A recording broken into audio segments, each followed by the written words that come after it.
Саламатсыздар ма? Бүгін біздер тәжірибемізді жалғастырып жатырмыз. Бірінші қазып аламыз. Саламатсыздар ма?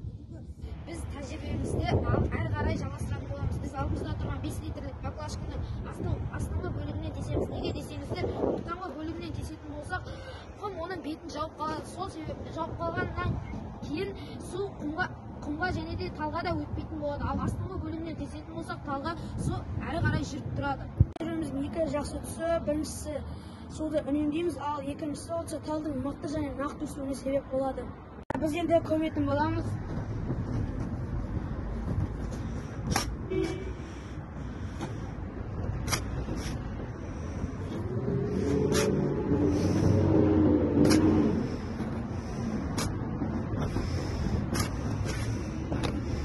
Бұл ішіндегі баклажканың ішіндегі су бітіп қалатын болса, біз баклажканың ішін асырап аламыз да, егер де жазда болатын болса, бір апталап 3 рет құюға болады, ал қыста бір апталап 1 рет құюға болады.